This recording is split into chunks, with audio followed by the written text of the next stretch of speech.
Welcome to Void of Rules, where nightmares have no boundaries. In this channel, we explore the darkest corners of horror that most dare not enter. Every video takes you deeper into the shadows where forgotten terrors wait. Help us reach 1,000 subscribers by year's end. The void hungers for new souls.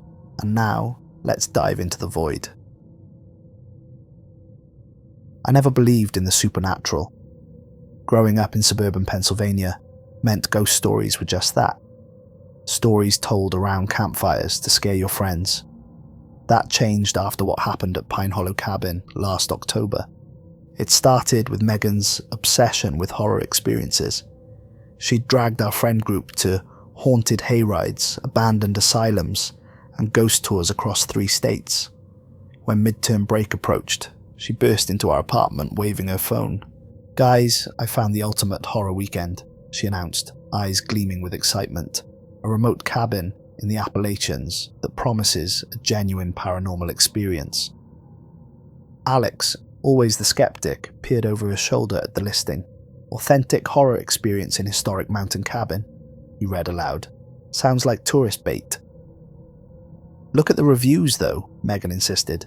"People say it's the most terrifying weekend of their lives. And the booking process is super exclusive." Riley, our resident thrill seeker, was immediately on board. "Hell yes, after finals, I need something to shock my system back to life." I stayed quiet, studying the cabin photos. Something about the weathered wooden structure nestled among dense pines made my skin crawl. The booking page required not just payment information, but our full names, birth dates, and even recent photos. "Don't you think that's excessive for a rental?" I asked. "It's part of the immersion," Megan explained. "They customize the experience to each group." Despite my reservations, I agreed. 3 days later, we received a confirmation email ending with, "Rules ensure survival. Breaking them ensures otherwise." "They're really committing to the bit," Alex laughed. I wasn't laughing when I noticed the attached file. Detailed directions to a location that didn't appear on any map app. The final line read, "Cell service unreliable. Inform others of your whereabouts if you must, but share no specifics of the experience." "That's ominous," I commented when I forwarded it to the group. "It's perfect," Riley replied with a laughing emoji. "Just what we signed up for." The week before our trip, I had trouble sleeping. Nightmares plagued me, dreams of running through endless forests while something with rattling breath pursued me. In one particularly vivid dream, I stood before a mirror that didn't reflect my face but showed a rotting visage instead. I woke gasping, sheets soaked with sweat. "Pre-trip jitters," Megan assured me when I mentioned the dreams. "Your brain is just getting into the horror mood." If only we'd known it wasn't just a mood. If only we'd known it wasn't a game at all. The drive to Pine Hollow took nearly 4 hours, the last 40 minutes on unmarked mountain roads where our GPS failed completely. Dense forest pressed in from both sides as our car crawled upward on increasingly narrow paths. Ancient trees blocked the October sunlight, plunging us into premature dusk. "Are we sure this is right?" I asked, squinting at the hand-drawn map they'd sent after our GPS coordinates proved useless. "Isolation is part of the experience," Riley said from the back seat, but I noticed even her voice had lost some enthusiasm. The road deteriorated further, fallen branches, protruding rocks, and at one point we had to move a fallen tree limb blocking our path. As Alex and I struggled with the heavy branch, I noticed strange symbols carved into the bark, intricate spirals and angular shapes that didn't resemble any Forest Service markings I'd ever seen. "Check this out," I called to Alex, but he was already heading back to the car. "Let's keep moving. I don't like being out here after dark." I couldn't blame him. Something about these woods felt wrong. Too quiet in some moments, filled with unidentifiable sounds in others. Twice I thought I glimpsed movement between distant trees. Something too large and deliberate to be wildlife. When we finally spotted the cabin through the trees, my unease deepened. Unlike the dilapidated structure I'd expected, Pine Hollow was immaculately maintained, almost too perfect. Fresh, dark stain on the logs, spotless windows reflecting the forest, and a sturdy stone chimney with wisps of smoke already rising. Someone's here. Alex parked beside the cabin. Maybe they prep it before guests arrive, Megan suggested, already heading toward the front porch. Beside the heavy wooden door hung a hand-carved plaque with deeply engraved text. Rules for guests. 1. Do not open the door after 9 p.m. 2. Do not look at your reflection between midnight and 3 a.m. 3. If you hear someone calling your name from outside, ignore it. 4. Stay in your assigned bed. No switching. 5. If he knocks, knock back. But only once. 6. Under no circumstances should you speak the name Marrowface. 7. Leave before Sunday sunrise. No exceptions. Marrowface? Riley snorted. Sounds like a comic book villain. They're really laying it on thick, Alex added, running his fingers over the deeply carved letters. I felt a chill despite the mild autumn day. Maybe we should take these seriously, just in case. Megan unlocked the door with the old-fashioned key that had arrived by express mail 2 days earlier. Come on, Dylan, it's all part of the show we paid for. The cabin's interior was surprisingly spacious.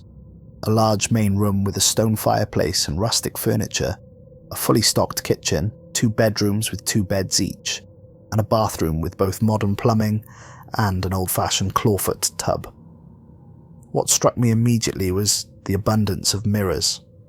Above the fireplace, in the hallway, in each bedroom positioned so you could glimpse your reflection from almost anywhere.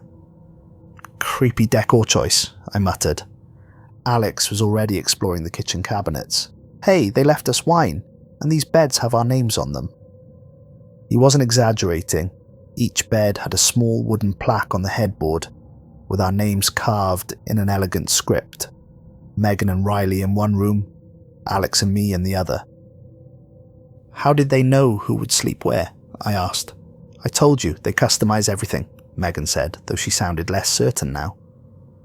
While unpacking, I opened the nightstand drawer and found yellowed newspaper clippings. The oldest, from 1931, bore the headline, 5 hikers missing in Appalachian mystery. Others documented similar disappearances every few years, the most recent from just last autumn. Guys, look at this. I spread the clippings on my bed. Part of the backstory, Riley insisted, though she read each article carefully. They're really committed to setting the mood. I noticed something odd about the clippings. Each one mentioned groups of exactly 4 people disappearing, and several referenced unexplained circumstances and blood found at Wilderness Cabin. Most disturbing was the pattern. Every victim group contained 2 men and 2 women, just like us. As I examined the articles, something slipped from between them. A small, worn photograph. 4 young people stood in front of Pine Hollow Cabin, their clothing suggesting the 1970s. They looked happy, unaware. I turned the photo over and found names and a date written in faded ink, and below that, 4 small X marks. I didn't show that to the others. As sunset approached, we gathered wood for the fireplace. October nights in the mountains grew cold quickly, and something about the encroaching darkness made me anxious to be inside. We should make sure we've got everything before 9, I reminded everyone, glancing at the rules plaque, now visible, through the window. You're not actually buying into this, are you? Alex laughed, but I noticed he checked his watch. Megan discovered a pantry stocked with non-perishable food, enough for our weekend stay, and then some. At least we won't starve during our haunting, she joked. Check this out, Riley called from the living room where she'd found an old record player and vinyl collection. The records were all from the 1920s and 30s, jazz, big band and blues recordings. When she set one playing, the scratchy sound of clarinets and trumpets filled the cabin with an eerily festive mood. Dancing music for our ghostly gangster, Alex quipped, but his smile seemed forced. The cabin held other peculiarities we discovered as we explored. A trapdoor in the kitchen floor, locked tight with no visible keyhole. A closet in the hallway with dozens of coat hooks, each bearing a small numbered tag. And strangest of all, a door in the main room that opened onto a solid wall of rough-hewn stone. Probably blocked off an old entrance when they renovated, Megan suggested. Why keep the door then? I wondered aloud. Dinner was a lively affair. Pasta cooked on the ancient stove, wine from the cabinet, and conversation that inevitably turned to the cabin's history. Riley had found an old leather journal, wedged between books on a shelf, and read aloud as we ate. According to this, our friendly neighborhood, Marrowface, was originally Angelo Carducci, a bootlegger from Pittsburgh who fled into these mountains after a bloody turf war in 1928. Local legend says he took shelter during a blizzard, but was already dying from gunshot wounds. Something in these woods, something ancient, heard his pleas for survival. Let me guess, Alex interrupted. It answered, but with a horrible price. Basically, Riley nodded. The journal says the entity kept him from dying properly. Now he haunts these woods, with half his face rotted to the bone, punishing those who break the rules that bind him. Why would anyone stay here knowing that story? I asked. Megan refilled her wine glass. Because it's not real, Dylan. It's an elaborate setup for thrill seekers. The journal contained more than just the Marrowface legend. Its pages documented multiple visitors over decades, entries becoming increasingly frantic as weekends progressed. The final entry in each visitor's handwriting typically ended mid-sentence or with a desperate warning. Most disturbing was small drops of what looked like dried blood, staining several pages. As night fell completely, strange noises emerged from the surrounding forest. Not just the expected hoots of owls, or rustling of nocturnal creatures, but occasional sounds like metal dragging across stone, and once what sounded distinctly like distant laughter. Those are speakers hidden in the trees, Alex said with forced confidence. Pretty impressive range though. At 8:55 p.m, Riley jumped up. We need more firewood before the 9 o'clock lockdown. You're actually following that rule? Alex scoffed. Just playing along, she winked, heading for the door. Coming, Dylan? Outside, the air had turned bitter cold. Stars glittered between pine branches as we hurried to the woodpile, stacked against the side of the cabin. As I gathered an armful of logs, I noticed something glinting in the dirt. A silver pocket watch, its face cracked and hands stopped at exactly 9 o'clock. Riley, look. A series of sharp cracks from the forest edge silenced me. We both froze, staring into the impenetrable darkness between the trees. Something moved there, too large to be a deer, too deliberate to be the wind. As my eyes adjusted, I made out a silhouette, tall and unnaturally thin, standing perfectly still between two ancient pines. Inside, now. I didn't wait for a response, practically shoving her towards the door. We tumbled inside at exactly 9 p.m. according to Alex's watch. The moment the lock clicked, heavy footsteps crossed the front porch, slow and deliberate. All conversation died as we listened to whatever was outside circle the cabin, completely before fading into the night.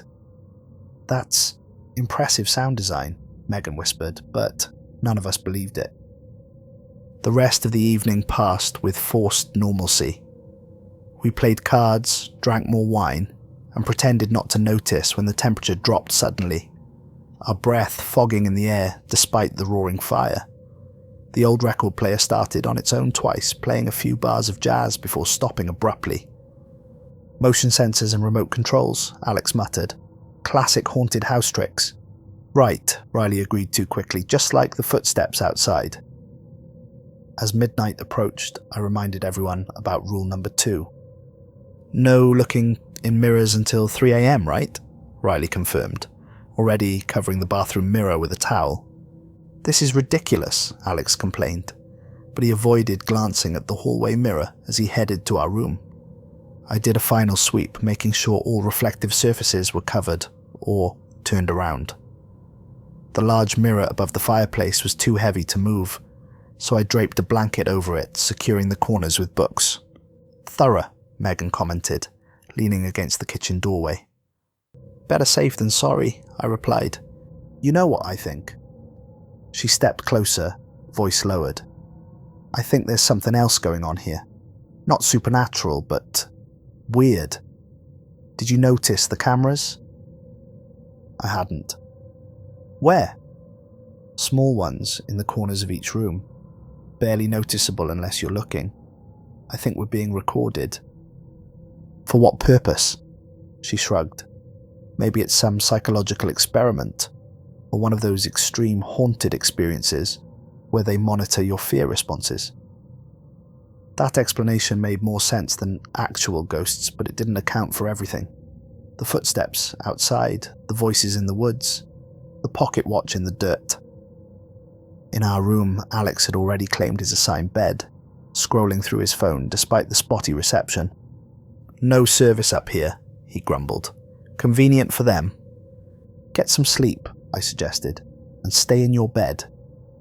"Yes, Mum." He rolled his eyes but settled under the covers. I lay awake for hours, listening to the cabin's creaks and groans, the wind whistling through small gaps in the log walls, and occasionally what sounded like fingernails lightly scratching at the window glass. Just as I began drifting off, a faint melody reached my ears, the record player again playing a slow, mournful jazz piece that seemed to rise and fall with the wind. I must have finally fallen asleep because a scream jolted me awake. My phone showed 2:36 a.m. Alex was still asleep, but the scream came again, Jordan's voice from the hallway. I found him frozen before the hallway mirror, which had somehow become uncovered. His eyes were wide, pupils dilated, hands pressed against the glass. "Jordan," I approached cautiously. "Step away from the mirror." "He's behind me," Jordan whispered, not blinking. "He's right behind me, watching over my shoulder." I saw nothing in the reflection except Jordan's terrified face and the empty hallway behind him. Megan appeared from the other bedroom, eyes bleary with sleep. "What's going on?" "Help me get him away from the mirror," I urged. Together we pried Jordan away, his fingers leaving streaks on the glass. He collapsed into our arms, shivering violently despite the cabin's warmth. We got him back to bed, but he continued mumbling incoherently until dawn. "Cold hands," he repeated over and over. "Cold hands on my face." When morning light finally filtered through the windows, Jordan had no memory of the night's events, but 3 long scratches marked his cheek, as though someone had raked their nails across his skin. "You must have scratched yourself in your sleep," Megan suggested, though she wouldn't meet his eyes. "Those weren't there when I went to bed," Jordan insisted, studying his reflection with growing horror. The mirror incident shook us all, though Alex tried to rationalize it. Sleep paralysis combined with suggestion. The whole setup is designed to make us susceptible to fear. "That doesn't explain the scratches," I pointed out. "You can cause physical symptoms through suggestion," he argued. "People get stigmata that way." Outside, the forest looked almost benign in daylight. Golden autumn leaves, squirrels chattering in the branches. By unspoken agreement, we decided to explore the surrounding area, partly from curiosity and partly to escape the cabin's oppressive atmosphere. "I need some fresh air," Riley declared. "Who's coming?" "I'll stay with Jordan," Megan offered, concern evident in her voice.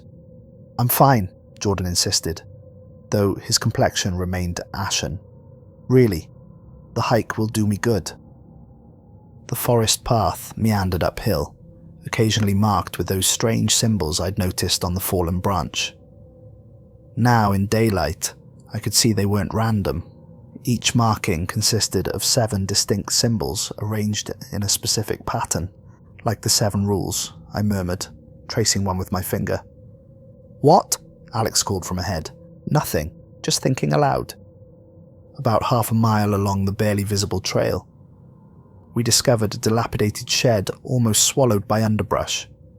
Its weathered walls bore the same rules as the cabin, though here they were scratched directly into the wood, some crossed out and rewritten multiple times. "Look at this," Riley called, pointing to a faded date carved beside rule number 7, 1929. "These rules must be part of the local folklore," Megan suggested. "The whole Marrowface story probably evolved from some real historical tragedy." Inside the shed, disturbing finds awaited. Old tools with dark stains on their blades, jars containing unidentifiable objects preserved in cloudy liquid, and strangest of all, a wall covered in tally marks grouped in 4s. "I count 37 groups," Alex said after examining the wall. 37 times 4. 148, Riley whispered, "like a body count." "Or just part of the experience," Megan insisted, but her voice lacked a conviction.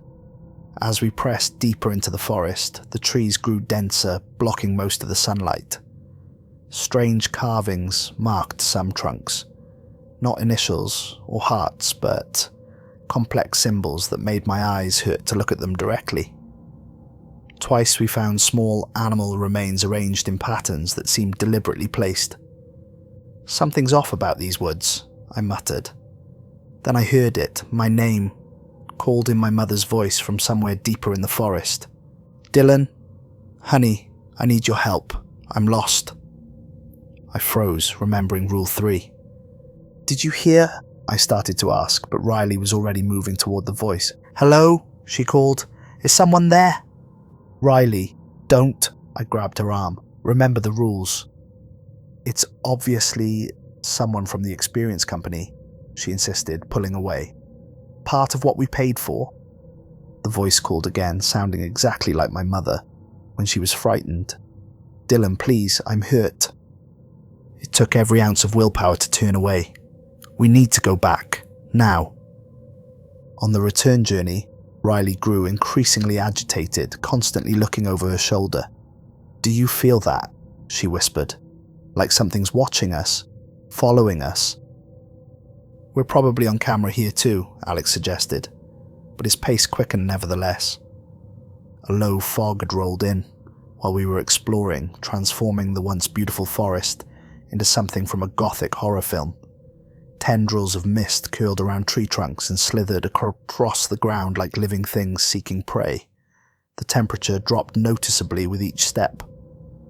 "Was it this foggy when we left?" Megan asked, huddling deeper into her jacket. "No," Jordan replied, voice tight with anxiety.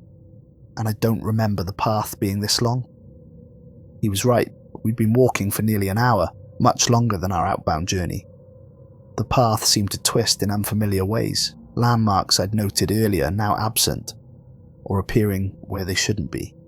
"We're going in circles," I finally admitted, after recognizing a distinctive fallen log for the 3rd time. "Impossible," Alex insisted. "We've been going downhill the whole time." A sound stopped our argument, branches breaking underfoot, much heavier than any deer or forest animal. We froze, listening, as whatever it was moved parallel to our position, just out of sight in the dense fog. "Hello?"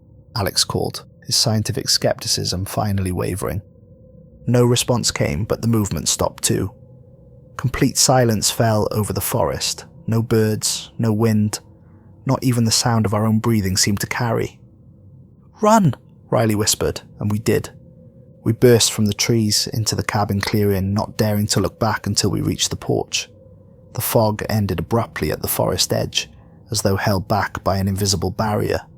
Beyond it, something tall moved between the trees, visible only as a dark silhouette against the grey mist.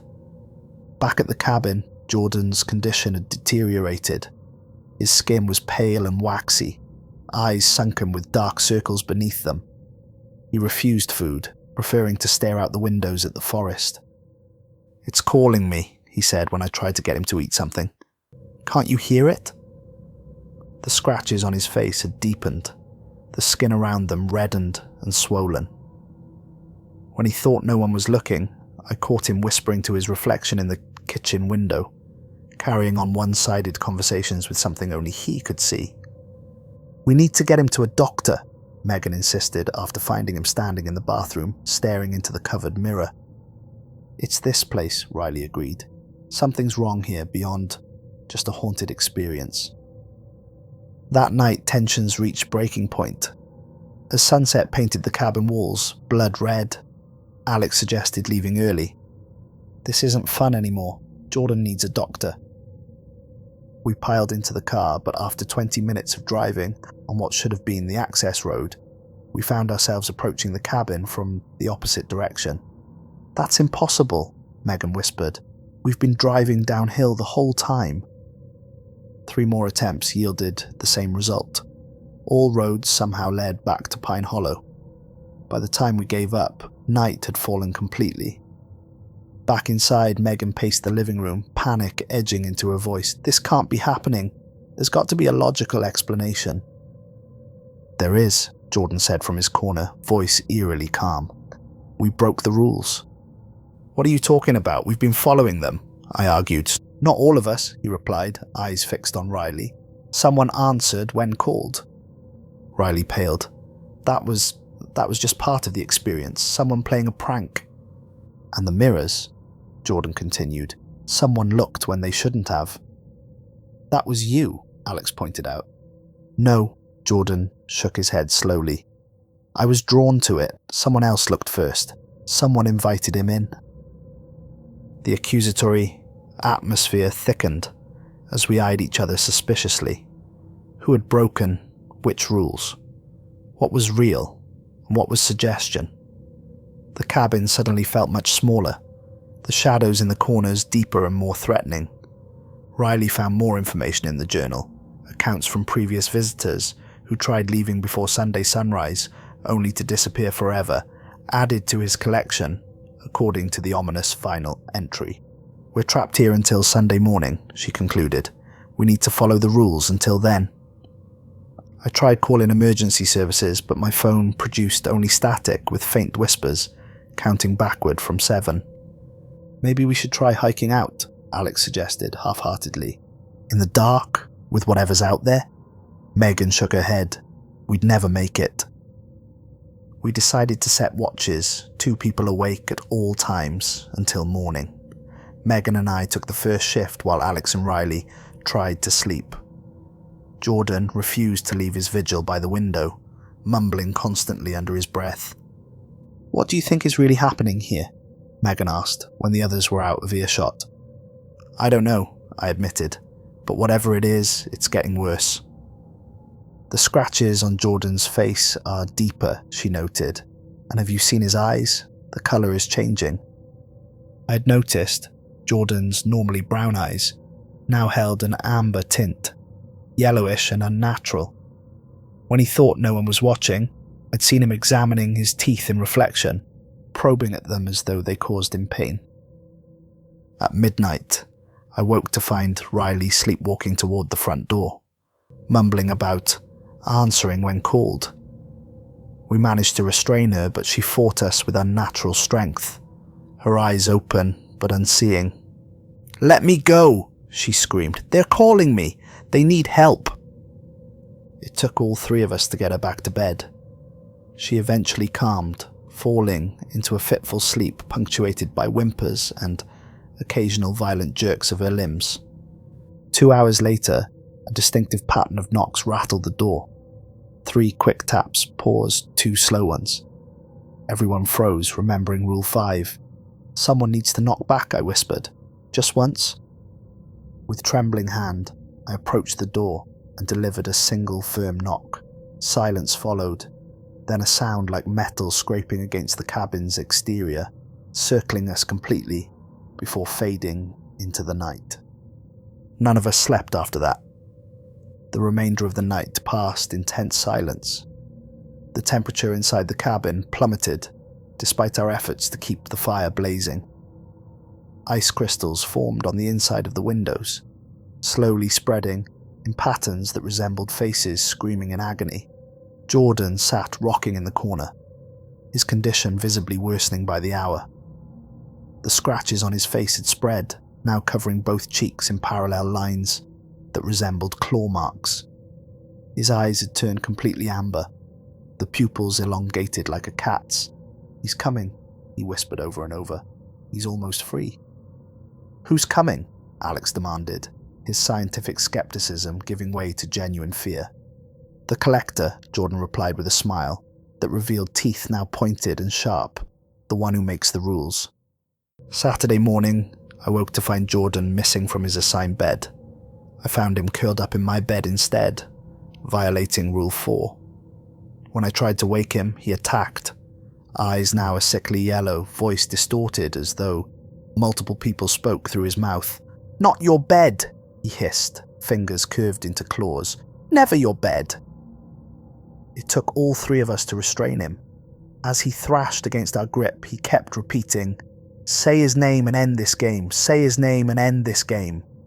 Alex snapped. "This is insane. It's just an immersive horror experience gone too far." Before I could stop him, he shouted, "Marrowface, is that what you want to hear? Marrowface."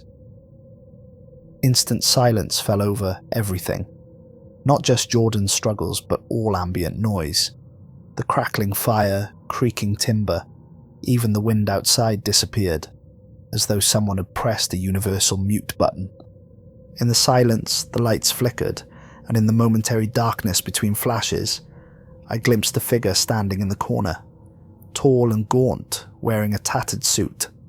Half his face appeared handsome in a 1920s gangster way, the other half exposed skull with rotting flesh hanging in strips. He held what looked like a butcher's cleaver, its edge stained dark. Then complete darkness descended, as every light in the cabin died simultaneously. Chaos erupted. Megan screamed, Alex scrambled for his phone's flashlight, and Jordan began laughing in that horrible multi-voiced way. By the time light returned, Jordan's eyes had turned completely black, and his movements became jerky, like a puppet on strings. "Rules broken," he intoned in a voice not his own. 4, 6, only Sunday remains." We barricaded ourselves in the girl's bedroom, pushing a heavy dresser against the door while Jordan, or whatever was controlling him, scratched at the wood from outside. "We have to last until sunrise," Riley whispered, checking her watch. "Just 12 more hours." "That thing out there isn't Jordan anymore," Megan said, tears streaming down her face. "What happened to him?" "He broke Rule 2, I realized. Looking in the mirror let something in." The scratching at the door intensified, accompanied by a low chuckle that bore no resemblance to Jordan's usual laugh. "Friends should stay together," he called in that distorted voice. "Don't you want to see what I've become?"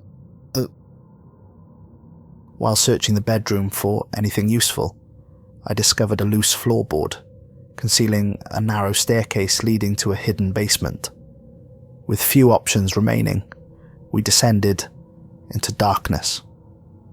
The basement contained a horrifying revelation, a circular room with walls covered in photographs, hundreds of them dating back decades, showing groups of friends at the cabin. As the photos progressed chronologically around the room, each group appeared increasingly disturbed. Gaunt faces, terrified eyes, and finally, empty-eyed poses with a tall figure standing behind them, half his face obscured by shadow. "My God," Megan breathed, examining the most recent photos. "These are from just a month ago."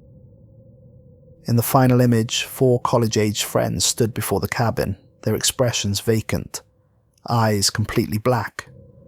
Behind them loomed Marrowface, one hand resting possessively on a young woman's shoulder, now fully visible in the photograph. Half handsome man, half exposed skull. At the center stood an altar-like table holding ritual items, candles, strange symbols, and a journal much older than the one upstairs. Its pages revealed the terrible truth. The rules weren't restrictions, but a binding spell, each one limiting Marrowface's power in specific ways. breaking them gradually released him from his supernatural prison. He's been using the cabin as bait, I realized aloud, luring people in to break the rules and free him completely.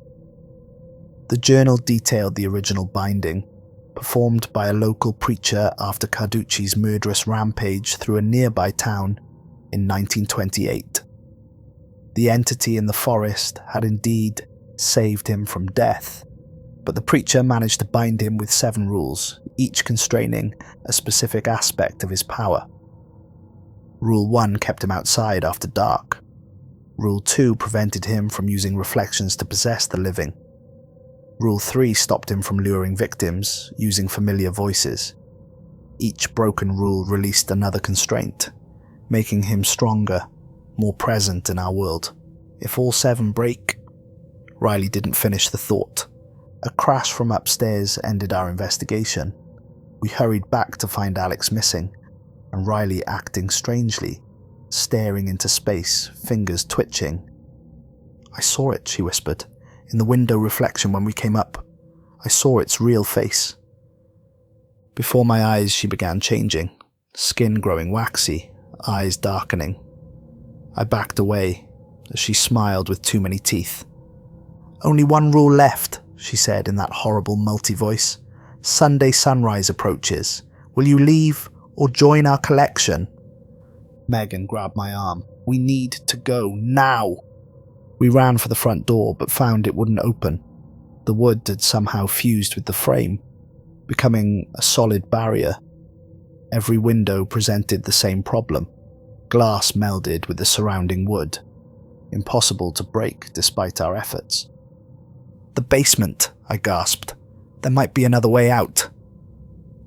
We barely made it back to the bedroom before Riley, or the thing wearing Riley's body, lunged at us. Her movements were wrong, too fluid and quick, her neck bending at an impossible angle as she pursued us. I barricaded myself in the bathroom as inhuman sounds filled the cabin, furniture splintering, glass shattering, and worst of all, Alex's screams cutting off abruptly. The entity that had been Riley scratched at the bathroom door, taunting me with the voices of my friends. "Dylan, please help me," it called in Megan's terrified voice. "It hurts so much." I covered my ears, knowing it was a trick, but still tortured by the sounds of my friends suffering. Hours passed this way, the entity occasionally trying new tactics. Megan's voice, Alex's calls for help, even my parents begging me to open the door. Through a tiny window, I watched the sky lighten incrementally. Just before dawn, the noises stopped completely. Checking my watch, 5:42 a.m., I calculate sunrise would arrive at 5:58. I had to make a run for it. Easing the bathroom door open, I peered into the hallway. The cabin was demolished inside, furniture shattered, walls gouged with claw marks. No sign remained of my friends, except dark stains on the wooden floors. Near what had been the front door, I found Megan's scarf, soaked in something I refused to examine closely. Outside, birds had begun their morning chorus as I sprinted toward the car. The keys were still in my pocket, a small miracle. Freedom seemed within reach until I tripped over something half buried in the dirt, the silver pocket watch I'd found earlier. As I fell, I caught sight of its cracked face. The hands now pointed to 6:01. I miscalculated sunrise by 3 minutes. A shadow fell across me as I tried to stand. Looking up, I saw him clearly for the first time. Angelo Marrowface Carducci, half handsome gangster, half rotting corpse, fully nightmare. He tilted his head, exposed jawbone gleaming in the early light. "Rule 7, he said in a voice like gravel under boots. "No exceptions." His hand, cold and strong, closed around my throat. I struggled, but it was useless against his supernatural strength. As darkness closed in, I saw beyond him to the cabin, where 3 familiar figures stood watching from the porch. Jordan, Riley, and Alex, their eyes hollow and black, their expressions blank. I should have died then. Perhaps it would have been better if I had. Instead, I awoke inside the cabin walls themselves. Not a room, but literally inside the wooden structure, entombed within the logs, yet somehow still conscious, still aware. I could see out through tiny gaps, could hear through the wood. I had become part of Pine Hollow itself. Over the following days, I learned the cabin's terrible secret. All those who died here were absorbed into its structure. Consciousness preserved, but bodies gone. Spirits trapped to witness each new group's ordeal. I could feel others around me, dozens of souls, some centuries old, all screaming in silent agony. And Marrowface, he feeds on our terror, our suffering. Each broken rule transfers more power to him, approaching the moment when all 7 rules will be broken by a single group, releasing him completely from his binding. Then, the journal warned, nothing would contain him. He would be free to extend his hunting ground beyond these mountains, taking his collection with him. 3 weeks later, 4 new college friends arrived at Pine Hollow Cabin, excited about their weekend horror experience. As they unloaded their car, none noticed the freshly carved additions to the rules plaque by the door. 8. If you hear someone crying in the walls, ignore them. Inside those walls I remain, watching, waiting, unable to warn them as they laugh about the silly rules, just as we once did. From my prison, I observe everything. My consciousness spread throughout the cabin, like a ghost haunting its own grave. I watch as they follow the same patterns we did, exploring the rooms, finding the journal, discovering the newspaper clippings I once held in my hands. The girl who reminds me of Megan even finds the same photo I discovered, but fails to turn it over to see the names and X marks. "This place is incredible," says one boy, running his hand along the fireplace mantel. "The attention to detail is amazing." If only he knew his fingers just passed inches from my trapped consciousness. If only he could hear my silent screams. Night falls, and I sense Marrowface's presence in the surrounding forest. He's stronger now, after claiming my friends and me. The binding spell weakens with each soul he takes, each rule that breaks. The new visitors play music on the record player, drink wine, laugh at the absurdity of the rules, just as we did. At 8:55 p.m, 2 of them venture outside for firewood. I try desperately to move the air, to create any warning, but my efforts produce nothing more than a slight chill they attribute to the mountain evening. "Did it just get colder?" the girl asks. "Mountain weather," her friend replies. "Come on, let's get this wood inside before the deadline." They make it back just before 9. As the door closes, I feel Marrowface circling the cabin, testing its boundaries. He's hungry again, eager for new victims. Through my limited perception, I sense his anticipation, like a connoisseur savoring the aroma before tasting a fine wine. The night progresses as ours did. They cover mirrors, stay in their beds, jump at strange noises, but like us, they make mistakes. The boy who reminds me of Alex uses the bathroom at 1 a.m, forgetting about the small mirror above the sink. He stares into it longer than he should, mesmerized by something only he can see. By morning, he bears 3 scratches on his cheek. Watching this unfold again is torture beyond description. I know what's coming. The confusion, the fear, the desperate attempts to rationalize, and finally, the horrifying truth when it's too late to escape. I've seen it happen 17 times since my own death. 17 groups, 71 souls, added to the cabin's collection. Some groups break different rules than we did.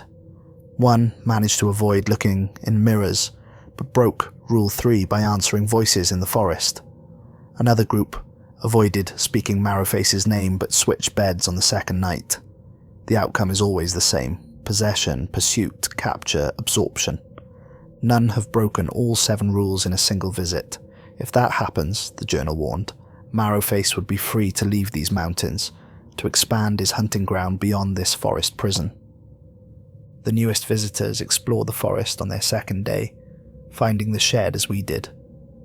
The girl who reminds me of Riley hears a voice calling her name, her grandmother's voice. She tells the others later. Unlike Riley, she doesn't answer, but I can see the toll it takes on her, the desire to respond nearly overwhelming. They return to find their Alex-like friend deteriorating rapidly, skin waxy, eyes yellowish, scratches deepening on his face. They argue about leaving early, make the same futile attempts to drive away, experience the same impossible loop back to the cabin. As night falls on their second day, tensions escalate. The possessed boy grows more aggressive, eventually attacking the others. In the ensuing chaos, the girl who reminds me of Megan accidentally breaks Rule 6, speaking Marrowface's name in a moment of panic and frustration. Darkness descends exactly as it did 3 weeks ago. History repeats with devastating precision. By morning, 3 new consciousnesses join me in the walls. Confused, terrified, still believing their nightmare might end. Only the girl who reminds me of Riley remains free, hiding in the bathroom, as I once did, watching the window for dawn's approach. I focus all my limited energy on the pocket watch lying in the dirt outside, the same one I tripped over. If I can just make her see it, make her understand the correct time. A miracle occurs. She spots it through the window, notices the discrepancy with her phone's time. Dawn comes at 6:13, not 5:58 as her phone incorrectly shows. She waits, trembling, until the true sunrise bathes the clearing in golden light. When she finally runs for the car, Marrowface emerges from the trees to intercept her, but too late. The binding rule holds firm. His power diminishes with true sunrise. She escapes, tires spraying dirt as the car fishtails down the mountain road. For the first time in decades, someone has survived Pine Hollow. But my joy is short-lived. This changes nothing, Marrowface hisses, standing in the cabin's main room, addressing all the trapped souls he knows can hear him. She'll tell her story. They'll call her mad, and more will come, drawn by the mystery. He's right. Humans are curious creatures. Tales of the supernatural don't deter the skeptical, they attract them.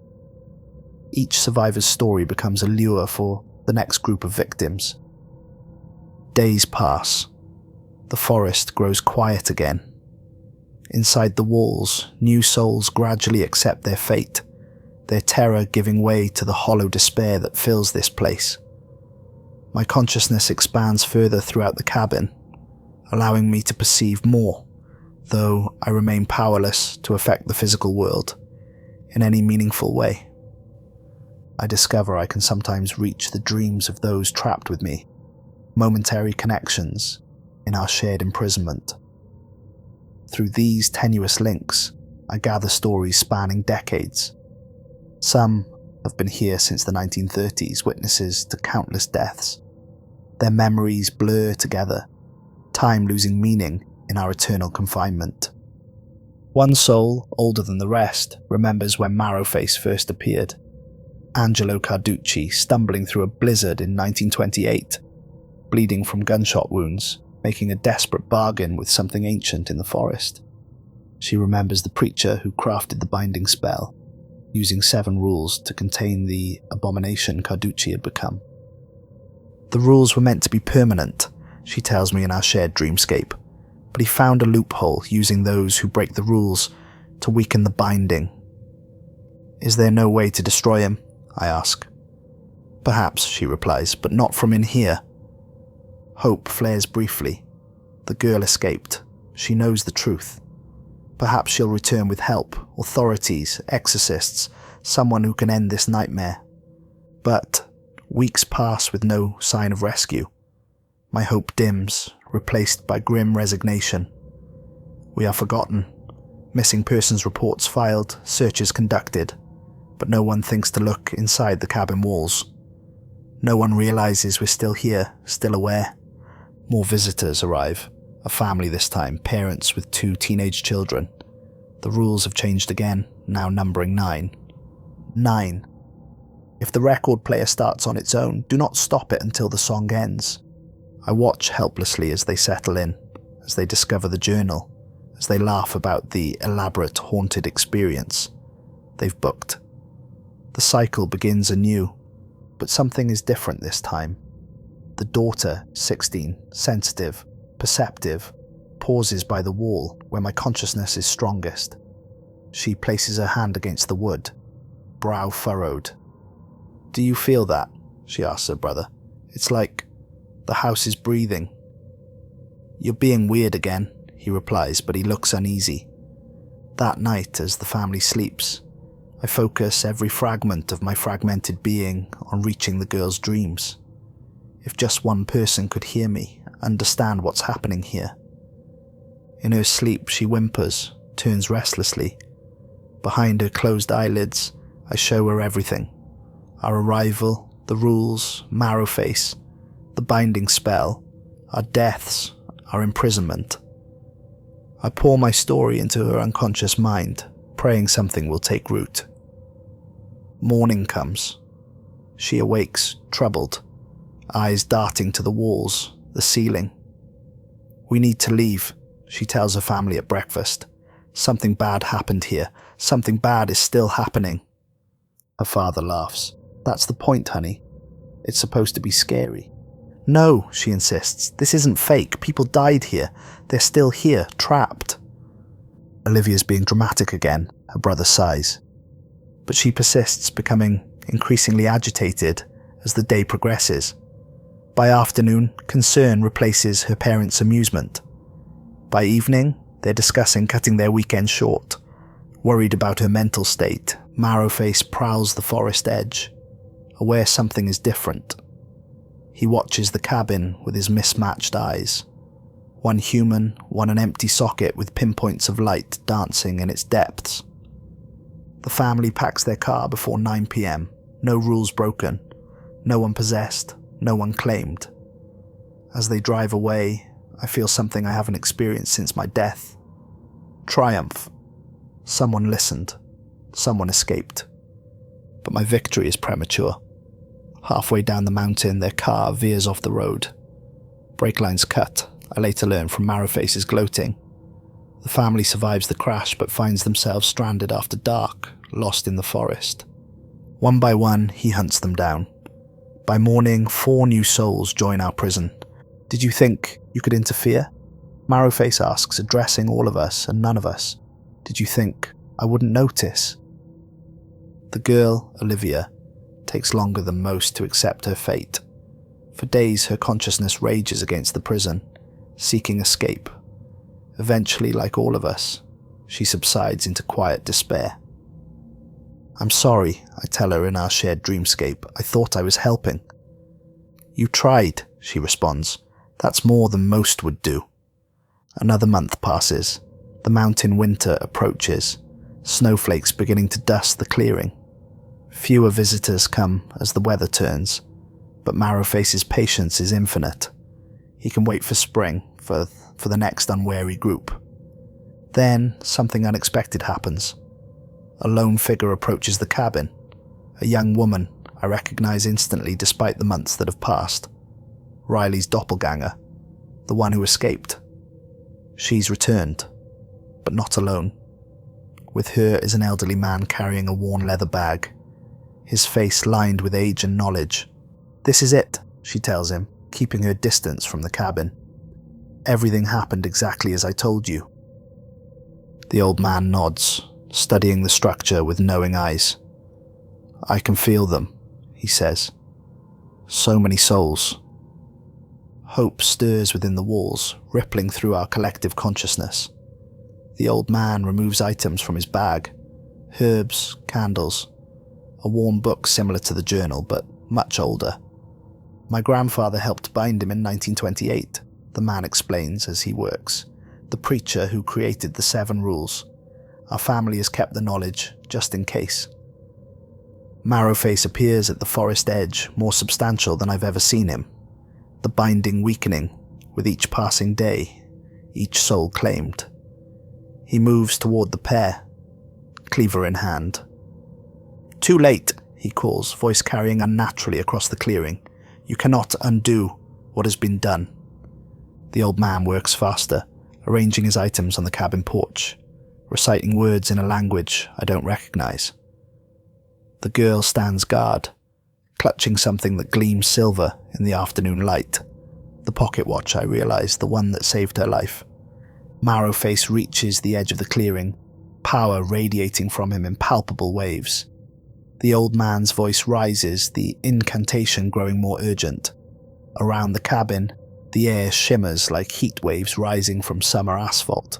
"Now!" the man shouts, and the girl smashes the pocket watch against the porch railing. Time fractures. The world splits into overlapping images. The cabin as it is now. The cabin as it was when first built. The cabin as it might be in 100 years. Within the walls, our imprisoned souls surge toward these fractures in reality, drawn to the weakened boundaries between worlds. Marrowface screams, a sound no human throat could produce. He rushes forward, but invisible barriers hold him back. The original binding reasserting itself, strengthened by the old man's ritual. "Go!" the man shouts to the girl. "I'll finish this." She hesitates, then runs for the tree line as Marrowface turns his rage on the old man. What happens next is too terrible to describe, but the old man's sacrifice is not in vain. As his last breath leaves his body, the ritual completes. The cabin implodes, not physically but spiritually, collapsing inward, the wood blackening, the structure groaning. Marrowface howls as he's pulled toward it, dragged by forces he cannot resist. The binding is not just reasserting, it's transforming, becoming a prison rather than just a limitation. For those of us trapped inside, the world dissolves into blinding light. Pain, then numbness, then a sensation of falling upward like gravity reversed. The boundaries between individual consciousnesses blur, memories flowing between us like water seeking its level. When awareness returns, everything has changed. The cabin stands as before, but Marrowface is gone. Or rather, he's here with us, another consciousness trapped in the walls, in the foundation, in every fibre of Pine Hollow. His power contained, his collection becoming his cage. Through the windows I see the girl return cautiously, approaching the now silent cabin. She places a hand on the porch railing, tears streaming down her face for the grandfather she just lost. "Is it over?" she whispers. No voice answers, but she seems to understand nonetheless. From her backpack she removes a hand-carved wooden plaque, new, the letters freshly burned into its surface. Condemned. By order of the Forest Service. Do not enter. She affixes it to the door, then turns to leave, hesitating only briefly to glance back at the place that nearly claimed her life. As she walks away, I feel something unexpected. Peace, or something approaching it. We remain trapped, yes, but no longer powerless. Marrowface's consciousness rails against his imprisonment, but the combined weight of all his victims holds him fast. We are no longer his collection. We are his wardens. Decades will pass. The forest will gradually reclaim Pine Hollow. Hikers will glimpse its rotting structure through the trees and, seeing the condemnation notice, continue on their way. The legend will persist in local folklore, a story told around campfires but never experienced firsthand again. Inside these walls, a different eternity unfolds. Not freedom, but purpose. Not heaven, but no longer hell. And if sometimes hikers report hearing whispers in the forest, voices warning them away from certain paths, well, that's just the mountain wind, isn't it?